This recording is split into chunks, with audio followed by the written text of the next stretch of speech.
There is a very specific kind of everyday panic that I think almost all of us are intimately familiar with.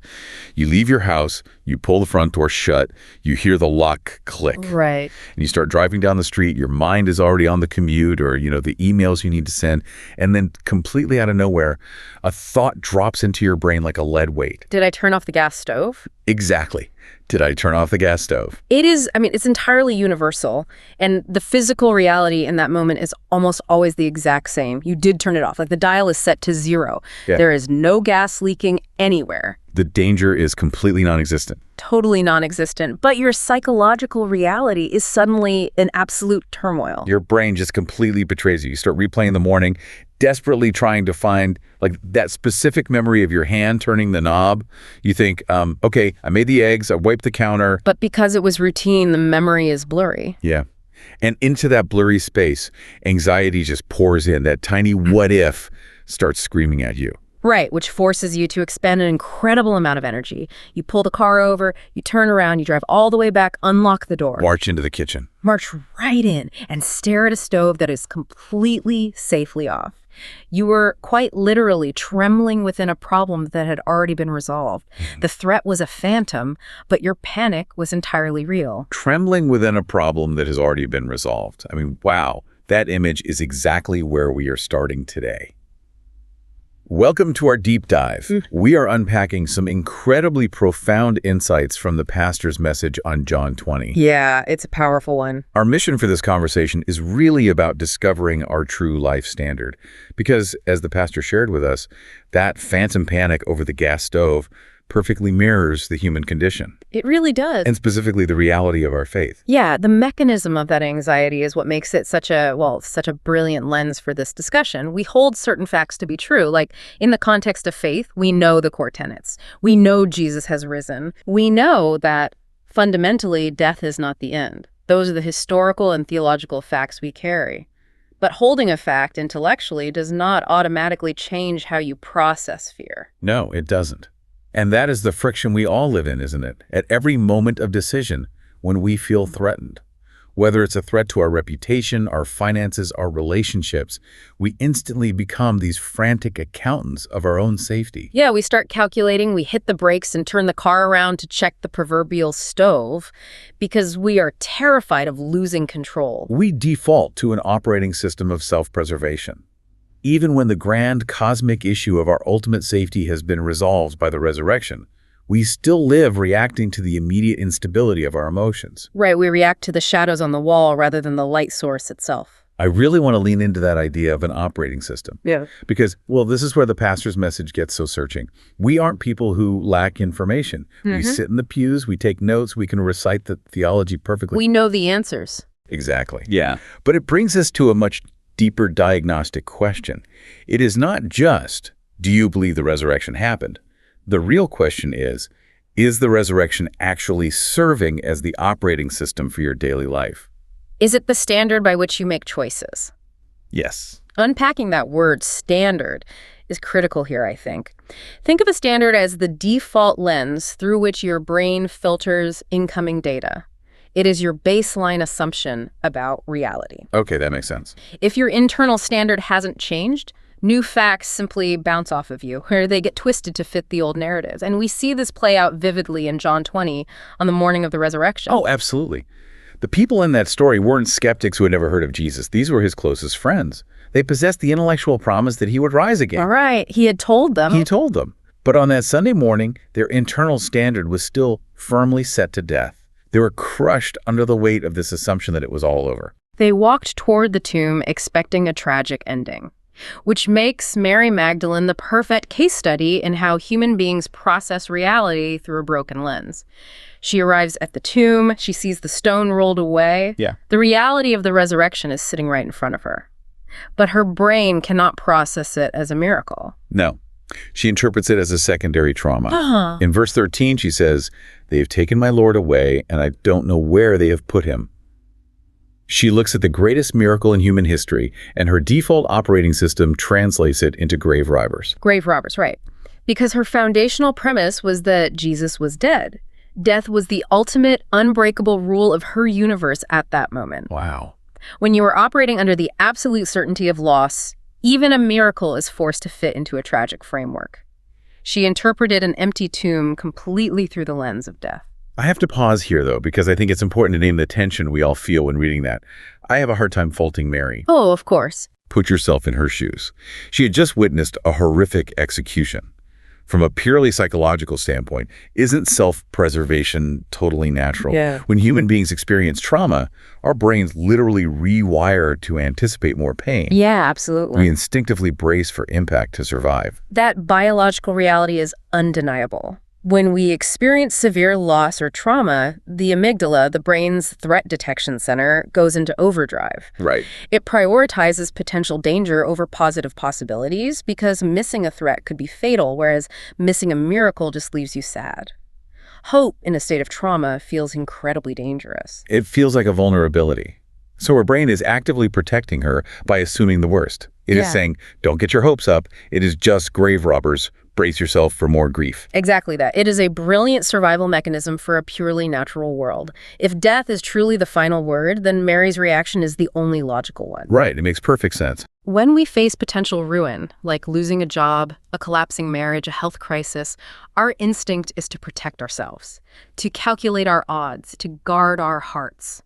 But the profound shift the pastor's message invites us into is recognizing that the resurrection shatters the very foundation of that natural survival instinct. Because the resurrection introduces a completely alien piece of code into our operating system.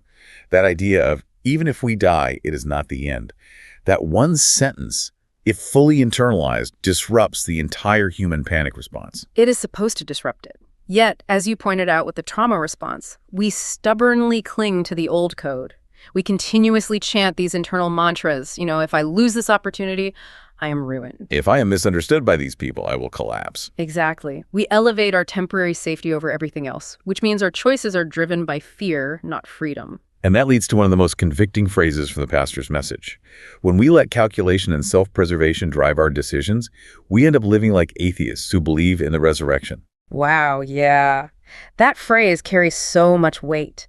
It highlights the massive disconnect between what we profess and how we behave. Hey. Because you can possess a pristine theology. You can acknowledge the historical reality of the empty tomb. But if, when the pressure mounts, your first instinct is to abandon your values to protect your status, or to manipulate a situation so you don't suffer loss. Right, then God's reality is not factoring into your actual life. We treat the resurrection like an antique we keep on a shelf. We dust it off on Sundays. We admire it. We say we believe in it. But in the moments that actually dictate the course of our lives, when we are hurt and need to forgive, or when we are called to give generously, we leave it on the shelf. We do. We operate out of a scarcity mindset.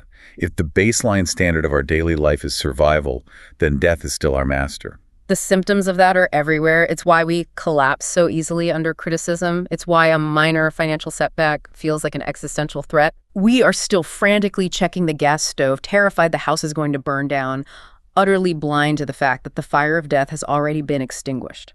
Okay, so how do we actually update the operating system? Because it's abundantly clear that acquiring more data or reading another theology book doesn't fix a trauma response. No, it really doesn't. Let's go back to Mary in the garden. Jesus is literally standing right behind her. She turns and looks at him, but she assumes he's the gardener. The physical evidence is staring her right in the face, but her lens of death is so thick she cannot see him. What finally shatters that premise? Well, consider the brilliant subtlety of what Jesus does in that moment. He does not appeal to her intellect. He doesn't say, Mary, review the prophecies I taught you. Right. He doesn't offer empirical proof by holding out his hands to show the scars. He doesn't try to argue her out of her panic. He doesn't provide a data dump. He just speaks one single word. In verse 16, he simply says, Mary. He calls her by her name, and in the fraction of a second it takes for those syllables to register, the universe shifts. She cries out, Rabboni! Teacher! Her eyes are instantly opened. It is wild to me that physical, empirical proof, standing in front of an empty grave and speaking to a risen person, did absolutely nothing to convince her. But hearing her own spoken name fixed everything. Why does that work? It almost functions like a psychological override. Because relationship bypasses the trauma loops of the brain in a way that logic never can. A name carries history. Yes, I love that. When he said Mary, it contained the specific tone, the warmth, the depth of safety she had experienced with him over years of walking together. In our brains, relational safety is processed entirely differently than abstract data. That makes so much sense. Logic requires us to calculate variables. A trusted voice simply signals to the nervous system you are safe. The data was processed externally, but the name was processed internally. It bypassed her panic and spoke directly to her identity. As the pastor shared with us, the resurrection is not something we become certain of through logic. It is something we recognize through relationship. The implications of that for us today are staggering. When we find ourselves drowning in doubt or when our faith feels completely sterile, our first instinct is often to go consume more information. Oh, totally. We look for a new book, a new podcast. A new apologetics argument to force our brains into certainty. But the struggle is rarely a lack of information. The struggle is almost always that the relationship has grown distant. The voice has become unfamiliar. For you listening right now, you might be in a season that feels incredibly dark. You might be staring at the circumstances of your own life, a shattered dream, a diagnosis, a relationship that has fallen apart, and your internal operating system is screaming that it is over. That loss has won. Yeah. How do you recognize a gentle relational voice when the alarms of survival are blaring so loudly in your head? It requires a deliberate, almost agonizing pause in our calculations. When the alarms are blaring, all we want to do is act. We want to fix, control, manipulate, or run. Just do something. Right. But to hear a name being spoken softly, you have to stop moving. You have to temporarily suspend your desperate attempts to save yourself and lean back into the history of the relationship. You have to recall the specific ways he has held you in the past. It is an active remembering of his tone. And when that voice breaks through, it completely recontextualizes our circumstances. The pastor made a crucial distinction here. The resurrection does not necessarily change the immediate conditions of our lives, but it definitively changes the standard of our lives. We see that vividly later in the exact same chapter. Jesus appears to the disciples. They are huddled in a locked room, completely terrified because the religious leaders who crucified Jesus are still out there. Right. The political and physical danger is at its absolute peak. And his first words to them are, "Peace be with you." Which is such a confusing greeting if you define peace the way the world does. I mean, if I am hiding from a mob, peace looks like an armored vehicle and a safe house. Yeah. It looks like a solved earthly problem. Exactly. But the doors were still locked. The authorities were still hunting them. Jesus did not hand them a geopolitical solution. He offered a peace that operates on a completely different axis. But different standard. Yes. It is a peace anchored in the absolute, immovable certainty that the worst thing that can happen to you is no longer the last thing that can happen to you. Oh man, that is the core of it. If death is not the end, if we let that single sentence boot up as our new operating system, it changes how we process every single interaction. It changes everything. If death is not the end, then even if I lose this argument, I am not destroyed. Even if I fail at this venture, my worth is intact. Even if someone deeply misunderstands or betrays me, I do not disappear. The freedom in that is breathtaking. Think about how much energy you spend daily just trying to maintain your image, protect your assets, or ensure people see your value. So much energy. Right. When your eternal safety is entirely secured by the resurrection, you are liberated from the exhaustion of self-preservation. You don't have to win every battle. You don't have to cling desperately to outcomes. You stop living just to survive. The pastor emphasized that choosing to live by this standard isn't about stepping into a life of miserable white-knuckled sacrifice. It is an invitation into a beautiful, spacious freedom. Yeah. True peace means you have the capacity to love without demanding a return. You can forgive because you aren't diminished by someone else's debt. You can suffer loss openly because your foundation is completely unshakable. It forces a total transformation of our being. The diagnostic question shifts from the intellectual, what do I believe, to the deeply practical, by what standard am I making this choice? As we reflect on this deep dive together, there's a very practical application we want to encourage you to carry into your week. The pastor left us with a challenge that is both simple and profoundly difficult. It really is. At every moment of decision, especially when you feel the urge to react out of fear, pause and ask yourself this specific question. Am I choosing right now just to survive? Or am I choosing as someone who is already alive? It acts as an incredibly effective circuit breaker for your anxiety. When you feel that familiar tightness in your chest, when you start obsessively replaying a conversation, when you are tempted to compromise your integrity just to avoid a loss, stop. Yeah, just pause. Use that question to interrupt the trauma loop. Acknowledge the fear, but then ask yourself if you are operating out of the old system of death or the new reality of the resurrection. Try to make even one decision this week, strictly according to the standard of someone who is already alive.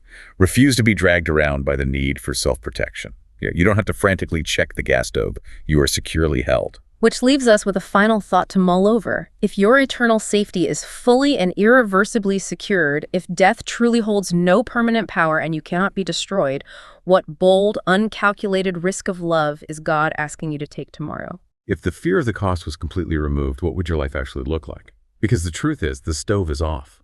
The ultimate problem you were trembling about has already been resolved. It is time to stop walking backward in anxiety and begin stepping forward in the wild, uncalculated freedom of someone who is already fully alive.